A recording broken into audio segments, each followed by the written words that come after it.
낙관주의자는 과거를 긍정적으로 보고 미래를 긍정적으로 예측하는 사람이라고 그랬잖아요. 그죠? 그러면 우리의 과거가 어떻는지 한번 보자.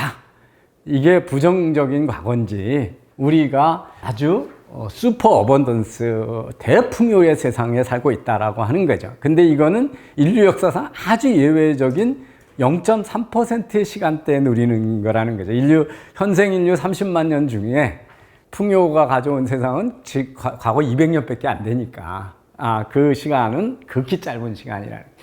이게 이제 그 세계의 1인당 GDP가 어떻게 올라갔느냐는 게 예수님이 탄생하던 0년서부터 지금까지인데 보시면 18세기서부터 치고 올라가기 시작해서 최근에 이렇게 솟은 거죠. 이 그래프 하나가 모든 걸 설명을 하는 거죠. 우리가 얼마나 풍요로운 세상에 있나. 제가 이거 나라별로 그려봤는데 한국이 여기 있고요. 미국이 여기 있고요. 이게 북한입니다. 같은 민족인데 왜 이런 차이가 났을까요? 그죠? 그래서 어떤 풍요를 가져오는 체제를 가지고 있느냐 아니냐가 차이를 만들죠. 그죠? 민족 차이도 없고 자원 차이도 없을 거고 언어 차이도 없는데 왜 그러냐 하는 거죠. 환율이 계속 화폐 가치가 변하긴 하지만 요즘 돈으로 하루에 1불 90센트, 2불 미만을 절대 빈곤이라고 그러거든요. 왜냐하면 이제 가난한 나라는 물가가 싸니까 지금 저 아프리카 빈구에 가서 하루에 2,000원 벌면 충분히 먹고 살 수 있습니다. 지붕도 있고 뭐 음식도 사거든요. 그래서 그 절대 빈곤을 이제 그 두 가지로 하는데요. 하나는 이제 1불 99로 하루에 1불 90의 수익이 생기는 거고, 하나는 그 최소한의 생존하는 데 필요한 생활비를 버냐 못 버냐 가지고 절대빈곤을 하는데, 절대빈곤에 속한 인류의 퍼센트가 이렇게 바뀐 겁니다. 그게 산업혁명이 시작했던 1800년도에는 영국의 노동자들도 75%는 절대빈곤에 살았습니다. 그래서 산업혁명은 인류를 풍요로운 세상으로 만들어주는 기폭제였는데, 그때 삶의 모습을 그린 모습들은 다 비관적으로 그려져 있어요. 레미제라블이니 장발장 이런 얘기들이 단축 공장에 가가지고 그냥 죽으라고 일하고 햇빛도 못 보고 하루 종일 일하는데 빵이 없어서 촛대를 훔치고 뭐 그런 얘기잖아요. 그 모습을 보고 막시즘이 나온 거거든요. 그렇지만 그거는 눈앞에 보이는 거하고 인류의 도도한 흐름하고는 다르다는 얘기죠. 근데 지금 이게 얼마로 떨어졌냐면 8%만이 그렇게 사는 거예요. 그러니까 아주 예외적인 나라를 빼놓고 다 절대빈곤을 벗어난 거죠. 그러니까 어마어마한 풍요로운 세상이 됐죠. 이게 언제 끝날 거냐는 여러 예상을 합니다. 이게 하나도 없는 세상, 0%로 가는 세상이 많은 예측에 따르면 2030년 정도면 전 세계에서 절대빈곤에 사는 나라는 사람들이 없을 거다라고 하는 예측을 지금 희망을 갖고 있는 거죠. 그러니까 이렇게 됐습니다. 수명은 어떻게 됐을까요? 이게 이제 전 세계 수명입니다. 산업혁명 초기에는 30살이 평균 수명이었고 30살이 안 됐고요. 지금은 70세고요. 한국은 그보다 더 경이적입니다. 어떻게 되냐면 우리가 한일합병 직전 2008년에 보면 우리나라의 평균 수명이 24세였습니다. 근데 지금 2021년 기준으로 84세에 됐죠. 그러니까 얼마나 건강하고 오래 사는 겁니다. 대부분 이때 이렇게 평균 수명이 낮은 이유는 애들이 낳자마자 다 죽어서 그렇습니다. 영아 사망률. 살아남은 사람은 오래 사는데 1살 전에 다 죽었기 때문에 100일 때 크게 잔치 벌리고 1살 때 잔치 벌인 게 그 전에 다 죽었기 때문에 그 살아남았으면 그 다음에 살아남을 확률이 높았기 때문에 잔치를 벌인 거거든요. 태어난 애가 5세 전에 죽는 영아 사망률이거든요. 전 세계는 1950년 6.25 되던 해만 해도 그 태어나는 애들의 한 40%가 5세 전에 다 죽었습니다. 지금 전 세계는 어떻게 되냐면요. 태어난 애들의 3.8%만 죽습니다. 그러니까 영아 사망률이 90%가 낮아진 거죠.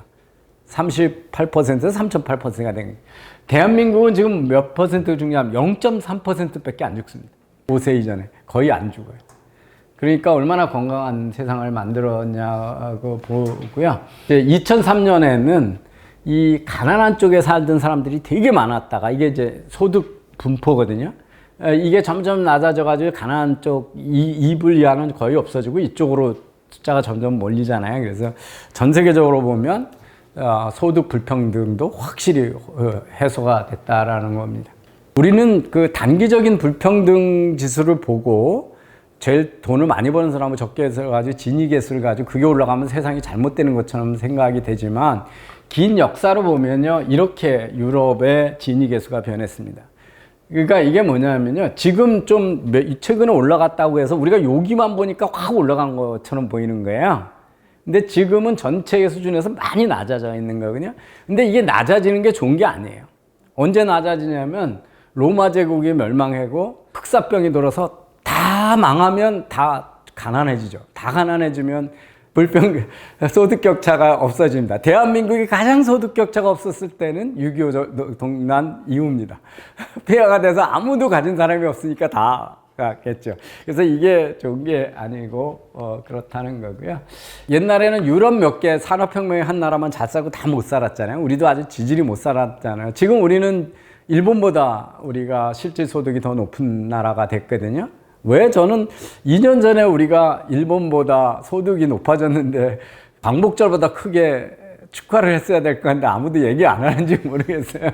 맨날 그 길 했는데 경제적으로 그 길 한 거거든요. 그런데 중국이 그 많은 인구가 못 살았는데 지금 중산층이 이제 우리 인구의 몇 배 되잖아요. 그래서 이게 국가 간의 소득 불평등 지수입니다. 그러니까 전 세계가 다 이제 고르게 잘 사는 나라가 됐다라고 하는 거죠. 우리가 얼마나 풍요로운 삶을 누리는지를 몇 가지 지표를 가지고 보시면 되는데요. 시대마다 밤에 불을 어떻게 켤 수 있었냐는 게 있잖아요. 여러분, 저 아라비안 나이트에서 열려라 참깨 이런 거 하잖아요. 그거 왜 그러냐면 참깨를 그 음식 소스로 먹는 나라는 우리나라가 거의 유일합니다. 다른 나라는 참깨로 그걸 아주 향이 짙어가지고 깻잎도 사람들 잘 못 먹잖아요. 그래서 이 참깨가 이쪽에서는 등잔불 기름입니다. 그래서 많이 매일 보는 거기 때문에 열려라 참깨 그랬던 거예요. 그 다음에 초가 발명이 되면서 초는 이게 밝기거든요. 초는 등잔불의 9배 정도 밝은 거예요. 시골에서 전 등잔불 켜는 데서 자랐었거든요. 제삿날 촛불 켜면요 너무 밝은 거예요. 근데 요즘 전기 나갔을 때 촛불 켜보세요. 안 보이죠? 예, 우리가 그렇게 적응해요. 그러다가 램프가 나왔고요. 이게 석유를 가지고 우리 이제 등유죠, 등유. 예, 등유가 나왔는데 등유는 촛불의 몇 배입니까? 186하고 4400이니까 말이 안 되는 거고요. 그리고 전기가 나왔고 이게 조그만 컴팩트 소형 형광등이 나왔고 LED 조명이 나왔거든요. 이때 바빌론 시대에 참기름을 사가지고 1시간 동안 밤에 불을 켜려면 몇 시간 노동력이냐면 400시간분의 임금입니다. 그러니까 조선시대 주경야독은요 누가 할 수 있는 거냐면 양반밖에 할 수 없는 거예요. 야독을 하려면 불을 켜야 되잖아요. 그 기름값을 댈 수 있는 사람들은 없었던 거예요. 일반 농노들은 불가능했던 거예요. 그러니까 탑 1%도 안 되는 귀족 사치품이었던 거예요. 야관 조명이라는 게 사치품이었던 거예요. 4,000년 전에는. 우리 조선시대 때까지 그랬습니다. 여기가 없었으니까. 촛불이 되고 6시간이 됐고요. 이 촛불 때문에 죽어간 동물이 있습니다. 그게 뭡니까? 이거 원래 밀랍으로 만들었었거든요. 근데 벌이 밀랍을 그렇게 많이 못 만들잖아요. 그러니까 고래기름으로 만들었습니다. 포경산업이 유럽은 고기 먹으려고 한 게 아니에요. 촛불 만들려고 한 거예요. 그래서 고래를 살린 거는 그린피스가 아니고 누구냐 하면 락펠러라고 하는 거예요. 락펠러가 정유 기술을 만들어 가지고 아무도 쓰지 않던 기름을 등유로 만들었기 때문에 고래가 살아난 거예요. 그래서 어떤 학자는 그린피스 사무실마다 락펠러의 초상화를 걸어놔야 된다. 기술이 환경을 보호한다라고 하는 거가 이제 여기서 증명이 된 거예요. 그리고 우리는 또 한 가지 사실도 있어요. 자원이라고 하는 거는 원래 정해진 게 아니라는 거예요. 제가 텍사스 오스틴에서 공부했는데요. 당시에 텍사스 농장을 하다가 샘물을 팔라고 팼으면 시커먼 물이 나왔습니다. 그게 원유거든요. 그럼 엄청 재수없이 했다고 생각한 거예요. 아무 짝에도 쓸모없는 거잖아요. 오염물질이고. 그런데 이걸 정제 기술을 만들면서 자원이 된 거예요. 그래서 석유가 천연 자원이었냐? 아니에요. 정유 기술이 있기 전에 천연 자원은 아니에요. 자원 아니었어요. 그냥 오염 물질이었던 뿐인 거죠. 그래서 자원은 한정되어 있는 게 아니라 인간의 기술력이 결정한다는 걸 볼 수가 있습니다. 그래서 이제 어떻게 된 거냐? 이게 이제 1시간에 100W짜리 전구를 켰을 때 가격이 얼마가 되는가 하는 걸 본 건데요. 보시면 1800년 이전에는 12,000파운드거든요. 12,000파운드를 어떻게 사요? 1시간 물 키는데. 그러니까 다 깜깜한 저녁 해지면 자야지. 그런데 그게 이제 떨어져가지고 거의 제로로 바뀐 겁니다. 그래서 이 당시에 보면 이때가 다 캔들이었습니다. 캔들. 그리고 요게 고래기름으로 키우는 거예요. 초도 고래기름을 만들고요. 그냥 고래기름을 녹여서 등잔으로 키우는 거예요. 고래. 이래서 고래가 죽어나갔던 겁니다. 그거를 가스하고 등유, 그 다음에 전기로 바뀐 거죠. 이렇게 바뀌면서 야광 조명. 지금 저는 실내에서 지금 이거 하고 있잖아요. 이 조명이 없으면 지금 이거 못 하죠. 그죠? 밖에서 했어야 되죠. 그러니까 생산성이 얼마나 큰 변화. 낮을 무한대로 연장시킨 거잖아요. 밤에 얼마든지 공부할 수 있고, TV 볼 수 있고, 바빌론 시간은 400시간을 1시간 불을 켰고, 1800년에서 50시간이었다가, 1880년에 이제 이 등유가 나오면서 3시간으로 바뀌었고 지금은 1초도 안 된다는 게 이제 그 가격입니다. 이게 전기 가격이고요. 전기 가격들의 그것만 싸진 게 아니라 97년에 미 연방은행 페더럴 리저브 달라스에서 우리가 1915년부터 95년까지를 보니 온갖 가격들이 있는데 처음 나왔을 때 가격에 비해서 95년 가격이 몇 퍼센트 떨어져 남아있나 봤더니 전화비는 0.14% 남아있어요. 그 다음에 전기 가격은 0.5% 남아있어요. 그러니까 전기가 처음 발명될 때보다 99.5% 할인된 가격이. 모든 게 다 이렇게 떨어져요. 그래서 우리 지난 그 90년은 잘 지낸 시대다. 이런 이제 The Time We Well Spent라고 하는 리포트가 모든 가격이 어떻게 떨어졌나 이런 게 보거든요. 이게 이제 그 하루에 먹고 살 때 식품 가격이 어떻게 떨어지냐 이런 거 이제 쭉 보여주는 그림이고요. 집값 많이 올라갔다고 생각을 하시죠. 그런데 집이 점점 커졌어요. 그리고 그 안에 여러분 집 안에 들어가 있는 피처들을 보세요. 에어컨 붙어 있죠. 옛날에 집에 에어컨 있었습니까? 그 다음에 싱크대 있죠. 거기다가 오븐 다 설치돼 있죠. 온갖 거 다 있잖아요. 집이 커지니까 가격이 이렇게 올라갔는데 평당 가격으로 보면 안 올라갔다는 거예요. 안 올라갔는데 집 속에 들어가 있는 거 보면 워셔 드라이어 미리 다 집어넣어 놓고 있고 욕실이 2개 이상 옛날에 생각도 못 했거든요. 욕실 2개 이상 있는 게 얼마나 능가했나 이렇게 보시면 되고요. 그 다음에 이제 미국 단독주택은 차고 거러지가 얼마나 있냐 이렇게 쭉 일어나는고요. 이 센트럴 그 중앙 냉난방 시설 이런 게 이게 지금 보면 1970년만 해도 미국도 30%도 없었어요. 냉난방 시설이 집에. 그런데 지금 100% 다 있잖아요.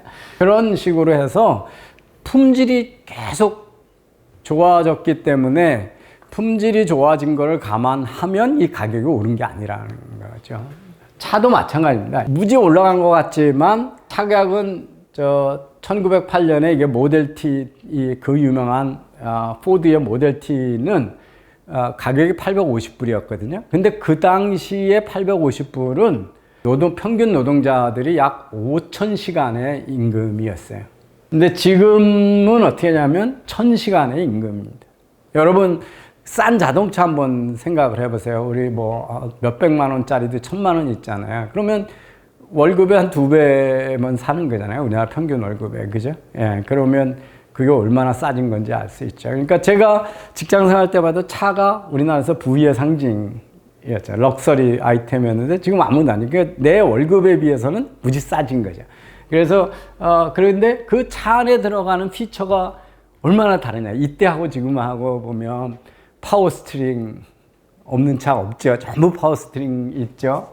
그 다음에 썬팅한 거, 에어 컨디션, 리모트 컨트롤, 파워 윈도우, 파워 시트, 썬루프 시작해가지고 피처들이 계속 안전 피처들이나 편리 피처들이 계속 올라간 거잖아요. 그러니까 품질을 감안하면 더 싸졌다는 거죠. 그러니까 모든 것이 싸졌고요. 비행기는요, 상업용 비행기가 날고 시작해가지고 첫 5천만 명의 고객을 확보하는 데까지 한 30년, 60년 걸렸거든요. 그만큼 비싼 거였어요. 그래서 미국에서 대륙 횡단하는 비행기 가격이 이번에는 225시간의 임금, 미국 내에서 동부에서 서부 가는 거예요. 225에서 40시간으로 하면 저게 주당 40시간으로 하면 한 6주에 이잖아요. 한 달 반 급여를 해야 비행기를 타고 동부에서 서부를 갈 수 있었는데 이제 이렇게 떨어진 거거든요. 그러니까 비행기도 얼마나 싸졌냐는 거죠. 제일 극단적으로 싸진 거는 이제 컴퓨터죠. 컴퓨터는 뭐 상상을 할 수 없을 정도로 싸졌습니다. 그래서 우리가 기술 이렇게 풍요로우면서 이렇게 문명이 많이 발전하고 소비가 하고 인구가 늘어나면서 자원이 고갈된다고 생각을 하잖아요. 우리나라가 공포에 빠졌던 첫 번째 경제 개발하고 나서 위기의식을 놓고 공포에 빠졌던 건 1차 석유 파동이었습니다. 1972년에요.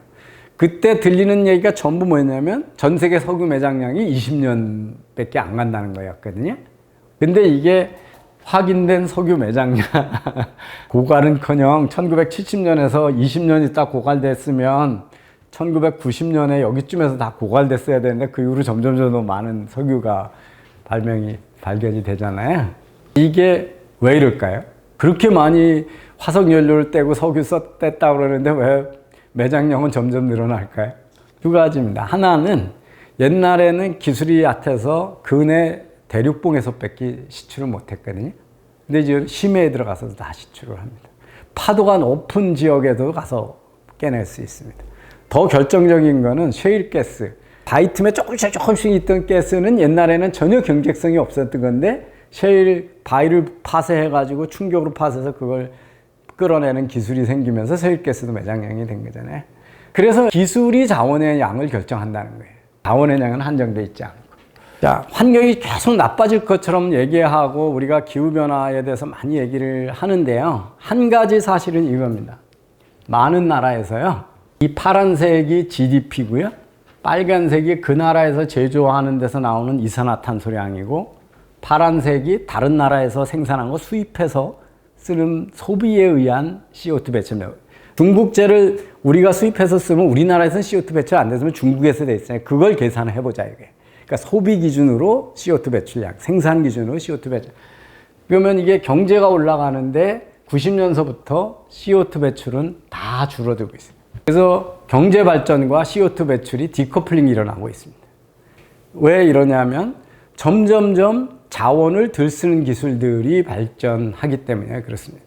어떤 게 있냐면요. 휴대폰 값 비싸다고 그러시잖아요. 휴대폰이 한 50가지의 물건을 없애버렸어요.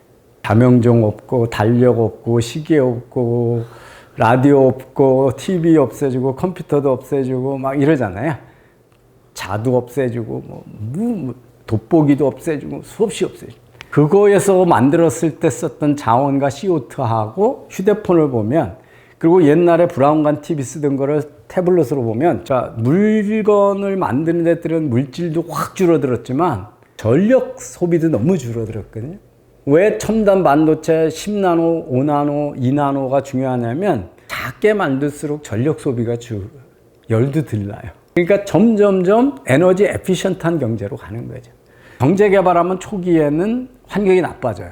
경제가 좋아서 풍요로우면 우리 이제 깨끗한 물, 깨끗한 공기, 안전한 환경을 자꾸 생각하니까 환경에 대한 투자할 여력이 생기죠. 이게 이제 올라갔다가 벨처럼 위에 정상을 치고 나서 한 15,000불서부터는 환경이 좋아지기 시작한다. 이게 이제 쿠즈네프, 환경의 쿠즈네프 커브입니다. 이런 현상이 나타나고 있는 거죠. 자연재해 극심한 환경 기후변화 때문에 홍수, 가뭄, 이런 거로 사람들 자연재해로 많이 죽는다고 그러잖아요.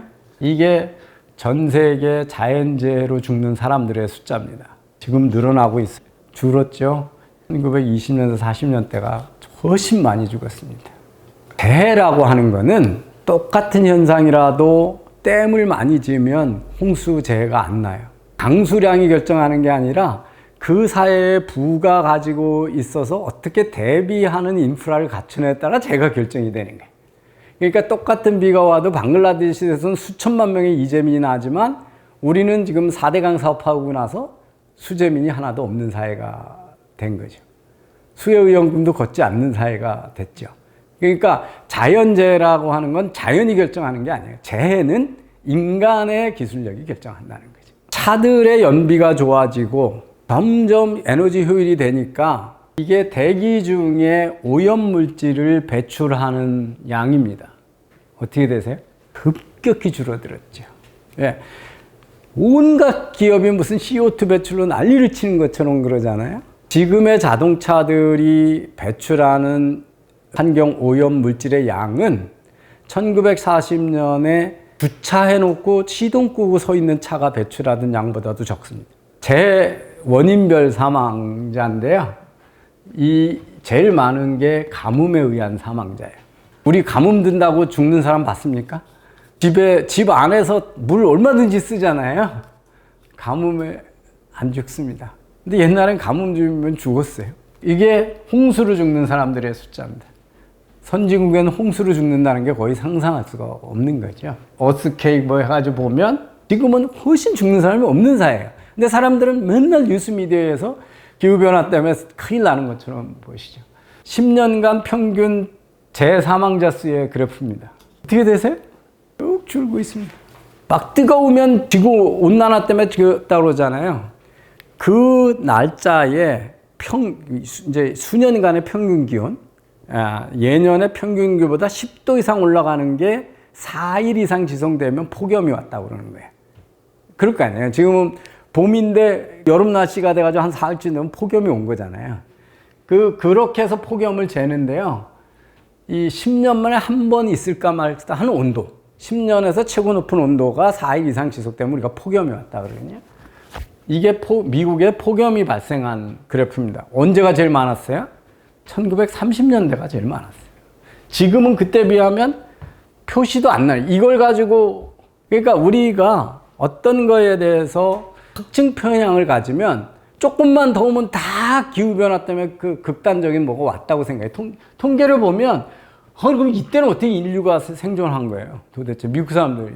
우리가 알고 하는 GDP 대비 경제적 피해는 이거는 같은 재래도 경제 규모가 크면 피해가 커지겠죠. 그죠? 그래서 보시면 더 높아졌다라고 하는 어떤 증거도 없습니다. 제가 좋아하는 경제학자 토마스 소웰이 온갖 사람들이 왜 불평도 있고 가난한 사람이 있고 맨날 그런 얘기를 하는데 인류 역사를 보면 우리가 궁금해야 될 거는 그게 아니다.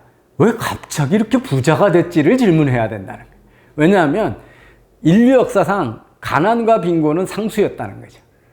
풍요는 아주 예외였던 거고요. 근데 그 예외가 이제 모든 사람한테 적용되는 시대가 됐으니까 왜 갑자기 인류가 200년 만에 이렇게 풍요로워졌지? 이 질문이 올바른 질문이라는 얘기를 합니다. 그래서 왜 대부분 풍요로운데 몇 나라는 지금도 가난하지? 이 질문을 해야 된다는 거예요. 그래서 이제 합리적 낙관주의자라고 하는 맷 리들리는 이게 지난 인류 역사상 한 10만 년을 돌아보면서 우리가 어떻게 해서 이런 역사가 왔게 됐냐를 설명을 합니다. 이걸 보면 우리가 미래를 낙관할 수밖에 없다라고 하는 걸 얘기합니다.